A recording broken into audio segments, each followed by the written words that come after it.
Good morning, everybody. This is episode 10 of Coffee with Campus Consultancy. And this morning, I'm very pleased to be joined by the wonderful Ben. Ben, say good day to the world. Hello, everyone. Hola, hola. Hola. I was going to say in Colombia, it would be hola?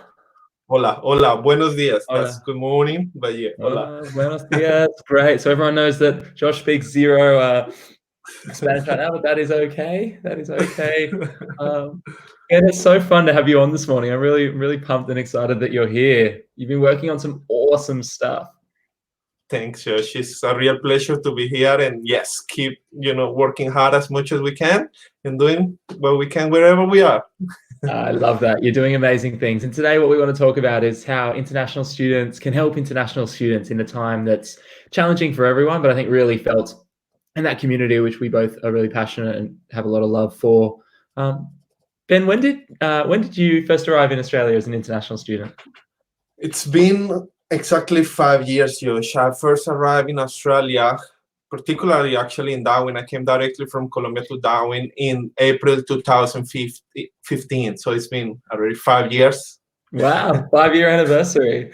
I love it. What day do you remember what day of the month? It was the 5th of April. Yeah, I remember it very well. Well, in my passport said the 4th when I left Colombia. And I think, when I arrived here, it was already the 5th, I believe. Or at least in my mind, because it's kind of 48 hours trip. It's pretty far away. So, yeah. It's a long trip. I've been to Colombia, but only from living in North America. So the trip was much shorter than having to go to the other end of the world. When you first came over to Australia, and also welcome to everyone who's tuning in. It's wonderful for you to be joining us this morning. As always, we really appreciate you. If you have any questions or thoughts, ideas on or experiences as an international student, working with international students, supporting international students, we'd obviously love to hear from you this morning. And Jess has jumped on and said hello as well. So good morning.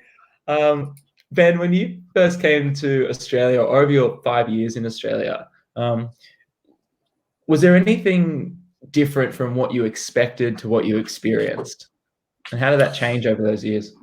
Right. That's a really good question, Josh. Look, when I first came here, it was really challenging.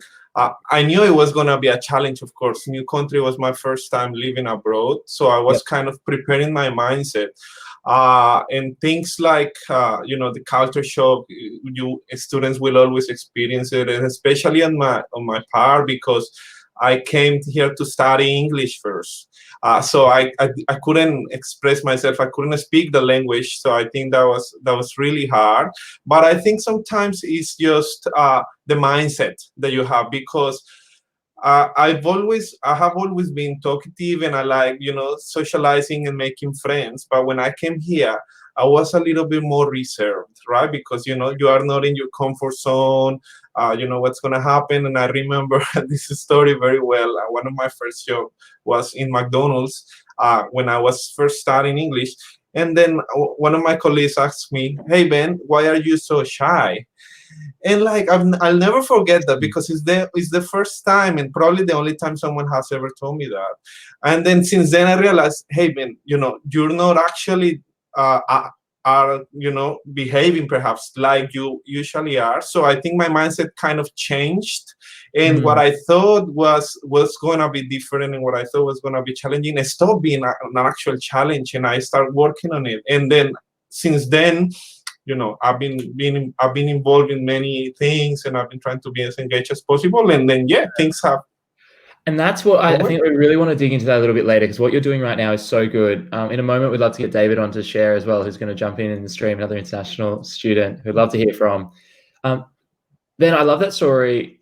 And what I'm always interested in stories is that moment of decision, like when something changed. So obviously that person made that comment, but then on the back of that comment, it would be understandable if you reacted and went, "Oh, I'm not shy. People think I'm shy." And like, I could understand how one could pull back, but it seems like that for you was a turning moment where you then kind of opened up even more. So what did you actually do? Like, if international students are listening right now and they're thinking, okay, someone always tells me I'm shy, but I'm not shy.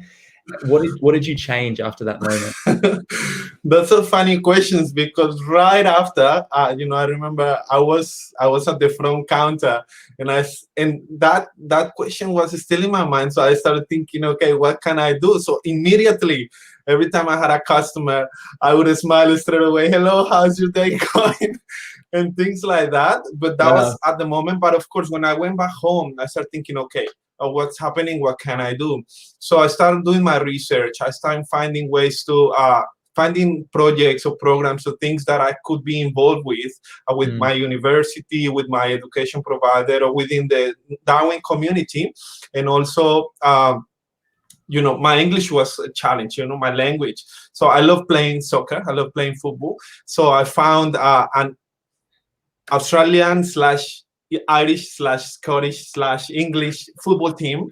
So I joined the team. I started playing with them. That helped me so much to, get confident of my language, get confident of my speaking skills and all that. And I since then I thought, man, I can do it. And then I started joining, putting my hand up to everything that I could. And then, here I am. I love it. I love that voice was like in your head, and literally at the next counter you went, okay, I'm gonna try something different, and it was kind of up from there. That's awesome. Right. Ben, let's welcome him. We've got a guest here. We're gonna bring David into the stream. David, hello. How are you? Hi guys, how are you? Can you hear me? Yeah, David. Perfectly. You're perfect there. Good morning. Good morning. Great. Yeah, I was just listening in, and it was a great story. Yeah, David, do you have a story like that? What's your experience as being in Australia? What's your experience in all the work that you do? Was there a moment there where you where something changed, or were you always who you are right now, who we're pleased to know? What happened there? Right. So just a brief background about myself. So I'm studying Bachelor's of Property and Valuation at RMIT University. So that's basically real estate development, real estate finance.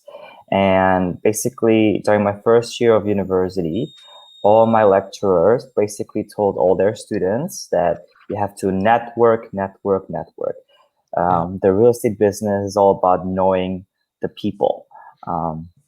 And I took it to heart because I thought, okay, if every lecturer is saying that, it must be true. So I tried to attend a networking event.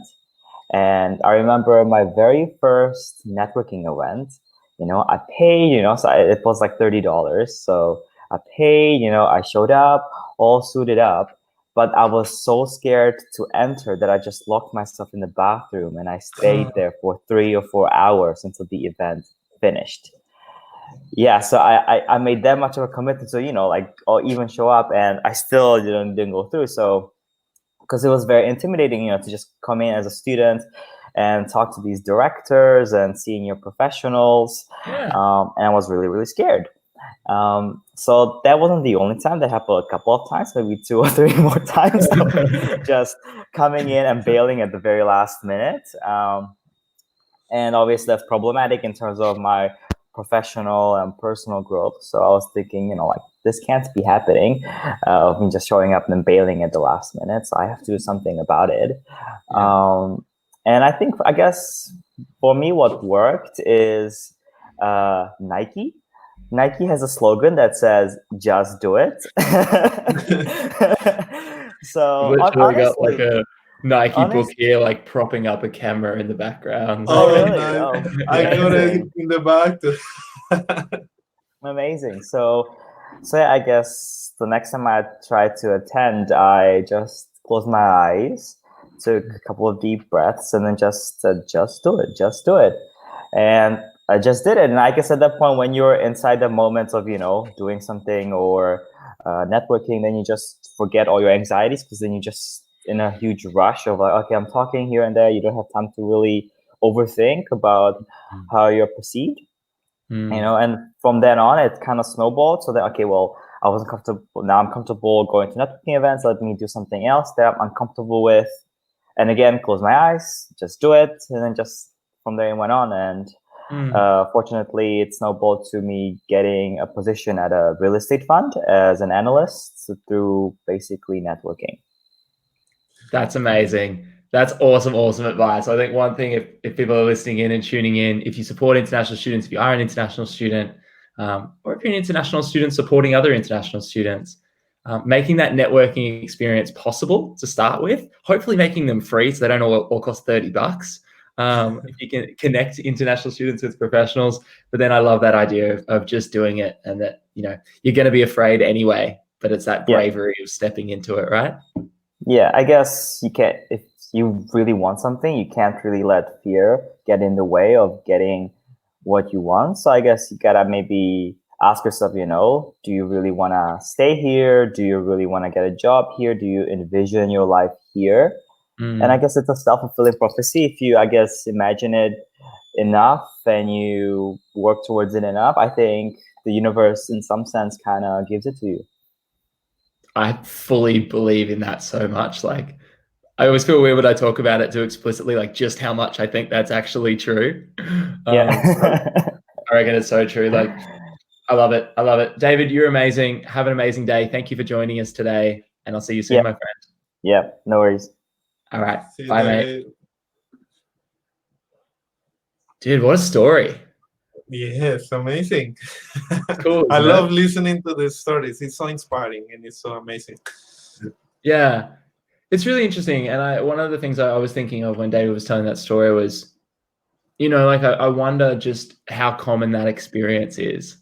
Like, you go somewhere, whether it's a party or a social event, or a soccer training that you really want to get on the team, or a networking event, and it's just that moment of like, I can't do it. Like, I've been there a bunch of times, like when I've just gone to an event and I speak the language, like, but even still, it can be. Yeah, really... and you said it, Josh. You will be afraid anyways. You'll be scared a little bit, and you'll always have that, nervous mindset maybe. So you just have to, as David said, just do it, man. I love to just do it. It's so good. And a couple of hellos this morning as well. If you're tuning in to LinkedIn Live or Facebook Live, it's awesome to have you here. Great to have you join us. Drop a comment below. Like, have you had one of those experiences that's been really tough, and how did you get through it? What changed? Was it just do it? Was it the idea that you were going to smile and say hello to every person? Let us know what you're up to on a Friday morning. And so a great good morning to Jerry, Aslan, and Anil for jumping in on the comments on LinkedIn. We're here with episode 10, Coffee with Campus Consultancy, with the amazing Ben. And in a moment, I want to hear I want to hear again, and I want you to tell the world all the awesome stuff you're doing right now. And before we get there as well, if you are tuning in, if you're a coffee lover in the morning, and Ben, I didn't even ask you, are you a coffee drinker? Are you a tea drinker? What's your morning beverage? Hot chocolate, actually. But today, to honor the program, I'm having one of the amazing Colombian coffee. How proud we are of our coffee. So, of course, we gotta have it. Very much so. Okay, I love it. Well, I appreciate the lengths you're going for the format of the show. It's very, very cool. We partner up with a very cool organization called Kua Coffee. So they're giving out a bag of their coffee every week. So if you're interested in some Kua coffee that does good in the world, supports farmers in Uganda, as well as is pretty damn delicious, check out Kua, comment below, tag them, send them a message, share this post, all the good stuff. So Ben, international students helping international students. I think there's that first level of, like, I think it's fair to say, like, land and survive and make it and get stable. And then what I love seeing is a situation, I think you just again and again and again, is when you're then rising up kind of beyond that and saying, actually, I think I can help more people than just myself. So where did that start for you in terms of getting involved with helping lots of other international students? And then how has that led you to what you're doing right now?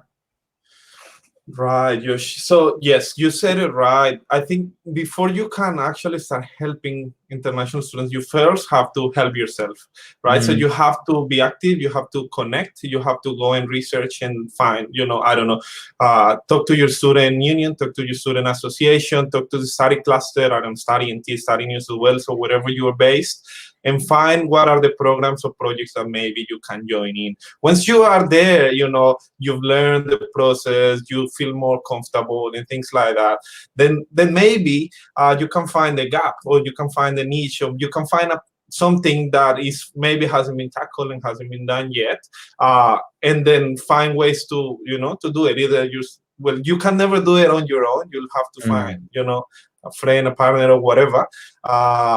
And then since then, from then you start get going. So sometimes it's funny because there was a point in my life where I was so busy. I had so many things a couple of years ago, and then I was thinking, will this ever stop? Will be a time where things will get a little bit easier, or maybe not easier, but maybe less busy, things like that. But then I started realizing that I actually like it, and probably that's the way to go, at least now when we're young. And then I started thinking, okay, but what else? Finish my degree. I have been part of these amazing programs, but then, you'll be surprised how opportunities come to you. Sometimes, yes, you have to go knock doors. Sometimes you go and, smile and network just like David did. But I can guarantee you that as long as you've been doing, your job, I guess, as long as you've been involved in whatever you want to be involved with, opportunities will always be there. You just have to go and grab them as soon as you see them. Don't wait to, I don't know how to do that, or I don't know how to whatever. You just go and say yes and learn how to do it. And then that's what I've been doing, and I think that's what I will continue doing, because it's been working. It's been working, and I had the pleasure of meeting you. I think when you were involved, I think you're involved with CISA at that point already. You're definitely involved with Sedusa up north, which was awesome. And then since then, now with everything that's going on with COVID, I love the project that you're working on right now. So tell us a little bit about what is the project that you're working on right now, and if people turn on their television and happen to see you on ABC News again. Tell us about what you're working on now. It's so awesome. Absolutely. I get so excited talking about it. The program is called Kindness Shake. And basically what we're doing is the aim of the project is to provide a free weekly pre-packed meal to those individuals who are experiencing financial hardship due to the COVID-19, but with a special focus on international students or temporary visa holders who at the moment cannot get welfare support or those kind of assistance yet. I say yet. So basically what we did is, look, what can we do? Let's not sit down and wait for things to happen. We have a group in the Northern Territory. We have a group of international students that are really committed and really passionate about doing things. There are so many more coming. So we say, we got together, okay, let's find ways to do things. We connected with local businesses and who were keen to help us, who were keen to assist us. And then we said, okay, well, what can we do? So I put the project, I put, write down, I presented it to my university. The vice chancellor loved it straight away. Everyone loved it. We received so much support incredibly straight away before even the launch.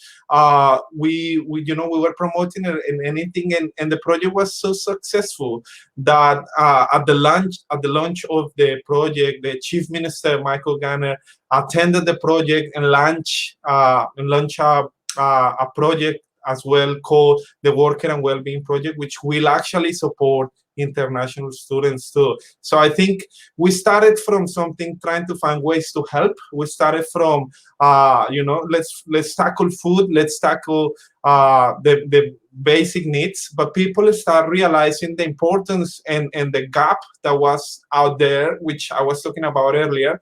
And then when they maybe heard about it, and with a little bit of advocacy in the background, then we've managed to accomplish a lot, and then we are so excited to continue doing. At the moment, it's been only 3 weeks. Today is the 4th service, and we have already handed over 500 meals. We have engaged with dozens of businesses, and we have more than 40 volunteers on board. So yes, really excited about the Kindness Shake. That's amazing. I absolutely love it. And in terms of, I always just love that first moment. So was this like an idea in the shower? Did someone mention it? Did it were you inspired by reading about a similar thing in a different city? Like, how did that idea of the Kindness Shake and okay, this is something we could actually do to help international students from international students? What was the spark? Well, look, what happened is yes, everything happens, just like this, right? So when things were developing, when we were seeing the challenges that we may encounter, or the international country may encounter in the future, people started contacting me, international students from different communities. Ben, what can we do? Ben, we're doing this. I start seeing here and there. Then we create like a task force. I say, okay, let's try not to focus on one particular sort of group, but let's think of collectively. So we met with the group. We were, by then, I think we were only 10 people or something, all the student leaders, all wanted to do things. We brainstormed a lot of ideas. We had so many other ideas that we hope to develop in the future. We say, okay, let's try and do something about it. So we start reaching out to our education providers. You probably would remember, Josh, when I gave away some free coffees for international students at a local shop called Fresh Point Co. So that's where actually everything started. I reached out to a friend, local businesses, and I said, because I know he employs international students and he's a really engaged guy, Jazz Walia. And then I told him, Jazz, what can we do for international students? He was straight away, let's catch up. We met. He had already been doing something, the long lines in Centrelink outside. So he was giving free coffee to the people out there, which was really inspiring. So we started brainstorming and finding ways and say, hey, could you maybe, trying to perhaps give us some free food to start with, to secure the 4 weeks. We only had the 4 weeks when we launched it. I wanted to secure that. And then I get the operation sorted, volunteers, venue, and all that kind of stuff. He said, absolutely, we can do it. He had already been working on a logo and things like that. We said, okay, what's happening right now? Something catchy. So at the moment, we cannot shake hands. So we say, okay, you need a hand. So let me give you a kindness shake. A shake with love or kindness. That's the whole thing about the kindness shake. So yes, since then we say, okay, we didn't think it was going to be so big. I have to be honest, Josh. We didn't think it was going to be so amazing, but that's what it is like. I was a little bit skeptical, but like David said, just do it, just do it, just try, and then you'll encounter, amazing things in the road. Yeah. Wow, that's so cool. I absolutely love that. And some of the comments coming in on LinkedIn as well. Jess obviously loving it. Vinti from UNSW, who might be a really good person to link up with, actually. What they're doing is absolutely amazing. The Heroes program, saying it's incredible. Love it. I think that's inspiring a lot of people with that story. It's really cool how just that idea of, I always love it when a meeting starts with like, we have no idea how we're going to do this, but let's just get together and like see what we can come up with. And I remember you sharing that originally. I think it was it 50 coffees originally, something like that? Yeah. I remember seeing that, sharing it, and being like, oh, this would be amazing. Like, what if everyone gave out 50 of something? And then, a few weeks later, you're pulling together 500 meals and what is that? 12 businesses? Yes. And counting. And now, we've been receiving help, assistance from many other people, because we're setting up actually an organization itself. So we have been receiving in kind, so legal support, in kind accounting support. Government wants to support us. We are expanding it to other cities, through CISA. I know so many student leaders out there. If you wanna, launch it in your state, reach out. Really happy to help, to assist, to create something together. We've been developing some really good stuff around there, and there will be some exciting news about this around this space. I love it. That's so good. I think that's such a nice, clear and clean kind of call to action there. If you can support this, if you're a business owner, if you have a partner or a best friend who runs a business or a cafe or a restaurant or a kitchen or something who can support, or you're an international leader and you think, wow, I'd love to have this. If only we had this in our city. I think reaching out to Ben could be a really, really cool way to get that started. I'd love to see this go into other cities and other regions. That's right.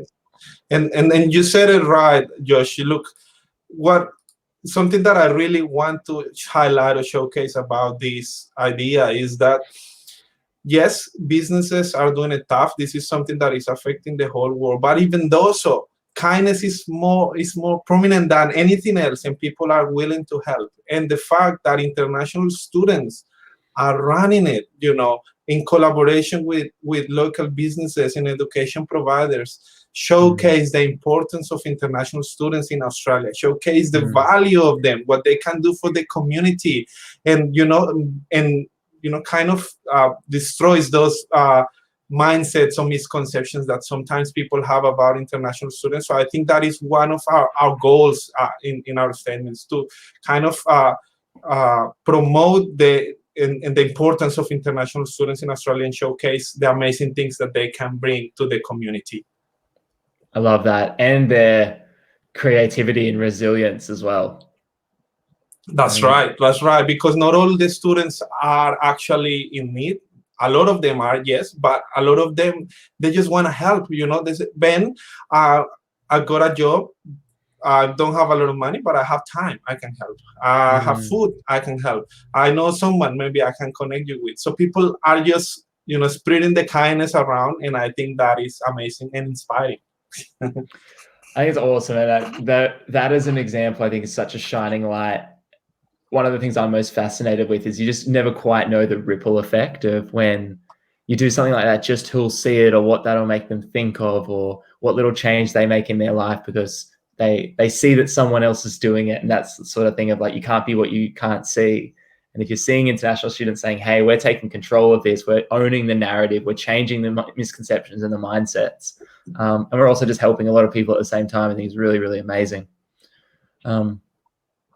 Ben, that's super cool. And I'm so glad that you jumped on this morning and sort of shared that with the community. I'd love to know from your perspective and your experience in a range of student leadership programs, if international students are listening or people who want to support international students are listening, with sort of food and sort of support like that on one side. And then I think there's the whole human side. There's the education, there's jobs, there's a feeling of connectedness, not feeling lonely, getting past or sort of getting through, honestly, some of the discrimination that's out there. Is there anything else that people could be thinking of if they say, okay, today or next week or this month, May is going to be the month where I'm going to do something to really contribute to the international education space? Are there any things out there that you've seen or you're seeing right now that are working, you really like, you think have a lot of potential? Or potentially is there a problem out there that you think, oh, this is just not really being addressed at all? Well, yeah. I mean, I think it is a fact, Josh, that international students in Australia are facing a difficult situation and that a lot more can be done in that space. We do hope that things will change and that that things will improve, maybe, I must say. And I guess with this virus, so many aspects and so many areas are affected in people's lives. And look, what I said at the beginning is true. This is affecting the whole world, right? So that's fine and that's cool, but there are some particular groups that are doing it tougher than others. So I think what is important is to sit down and think what you can do. You know, what can you do where you're sitting? What can you do wherever you are, even if you're not in Australia, but wherever, you know, because sometimes we start thinking, oh, my visa is going to run out. Oh, I'm not going to have jobs. But if you start focusing on the things that you cannot actually control, then you're not going to go anywhere. But if you sit down and which is exactly what we did. Look, we are in Darwin in the Northern Territory. We're probably one of the most remote places in Australia, but probably right now the safest place to be. And one of the examples to follow, perhaps, in the country. But what I'm trying to say here is that we have to focus on the things that we can control and on the things that we can actually do. So, and the reason why it's because through this, look, I can give free food, but maybe another group or another person can, I don't know, employ someone or can provide accommodation or can provide whatever, tuition fees reductions or many other things. So when people realize the need that is out there, which I think now people are seeing it, and I heard comments and I heard many other, okay, yes, actually, if you think about it, yes, they are doing it tough. Oh my God. So we bring them here to study. They cannot study, they cannot attend classes, they cannot return to their countries. What's happening? So when we create that awareness and that kind of kindness mindset, then what we aim is to create that movement of helping and kindness and focus on this aspect. So if all of us do our bit, which I hashtag all the time. Do your bit. If you do your bit, someone else will do their bit, and eventually this will hopefully create a more collective approach, and then all those aspects that maybe need more attention hopefully will be worked on, and then that's the idea, inspire, through leadership, through entrepreneurship, through initiatives and things like that. I love that. I love that idea of doing your bit too. And when people start, when I see friends, students, peers, people in programs that we run start, the idea of, we often talk about in entrepreneurship, the smallest viable audience. So help the smallest amount of people you possibly can, not the biggest. And everyone's like, no, I want to help 1 billion people. It's like, okay, well, let's see if you can help one person first, because it's hard to help 1 billion if you can't help one. And so I like that idea of maybe the reframe that could be helpful if you're out there right now and you're like, what could I do for international students? I'm not an international student, or I am, and I'm not even sure if I can help myself right now. Or if you're caught in the middle, or whatever it is there one person you can help? One international student. Can your bit be, is that offering the spare bedroom up for 6 weeks, providing 4 weeks of food like your cafe partner, sponsoring a couple of like Uber Eats vouchers to shout a few meals for different people? Is it just sharing and putting really positive messages out there? And if you see a good news story, pushing that out to the world and adding that little bit of kindness and positivity.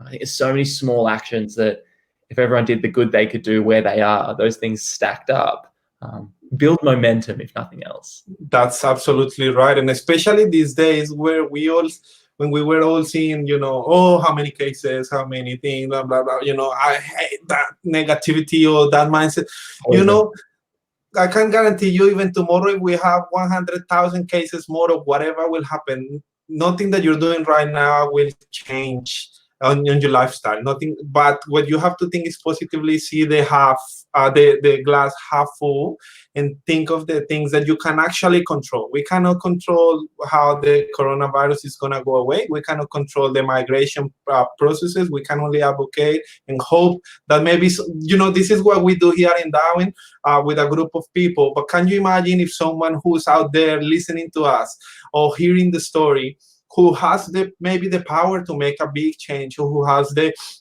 resources to support these kind of ideas, maybe that person will not only help 500 people like we are helping here, but maybe that person can help thousands, and that's how we'll all spread. So it all starts from you.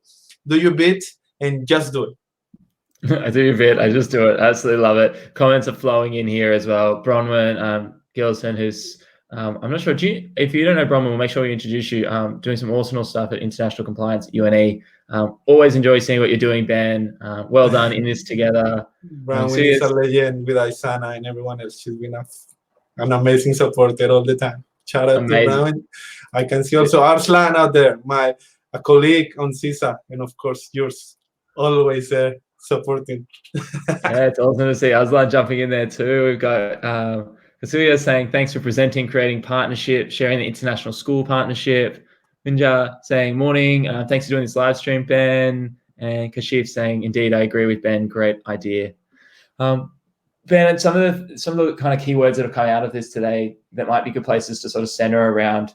You mentioned firstly that idea of like of connecting with the community, connecting with local store owners, businesses, your university, your student union, connecting with people and investing in that. Second, what I was really hearing was that idea of focusing on what you can control. So not focusing on what you can't control, not focusing on what you don't have, not focusing on what it was like before. But what can you control? What do we have? What can we give? And then that third one, really, I think of the entrepreneurial spirit of what can we create and what can we give? Like with the resources we have, if we're focusing on that, what do we have? What can we give to other people?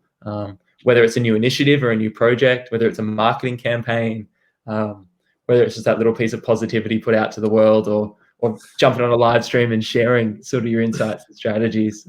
I think there's some really practical things that in the next week, if you're tuning in right now and you're listening, who can you connect with to make a positive contribution to international education in Australia, or whatever cause it is that you care about? What can you create with the resources that you have? What do you have at your disposal? What could you give? And then what can you control? whether it's internal, your mindsets, your attitude, what you're posting, what's coming out, what can you control? And then the flip of that, I guess, is letting go of what you can't control as much as possible. And it's like, you can't control it. None of my business. So let someone else do it, but do your job right, and then that should be okay. I love it. Ben, it's been awesome having you on this morning. You're an absolute champ. I'm loving that we've got a bit of color in the shirts as well today. We've got a bit of flavor this morning. Friday frack up. Friday, bro. I tried to say that like 10 times and I kept making it sound like I was saying something much worse. So I just Josh, if I can say it, being a Spanish speaker, you must be able to say it. You think so? Ben, I'm always astounded by the things that I can simply not do. It's very humbling on the regular. So, mate, this has been fun. Thanks for coming on and having a chat. Wish you all the best. If anyone's out there and can support Kindness Shake, get in touch. Ben, what's a good place to go to get in touch with you or to get in touch with everything that's happening with Kindness Shake? Probably at the moment, our Facebook page, Kindness Shake Darwin NT.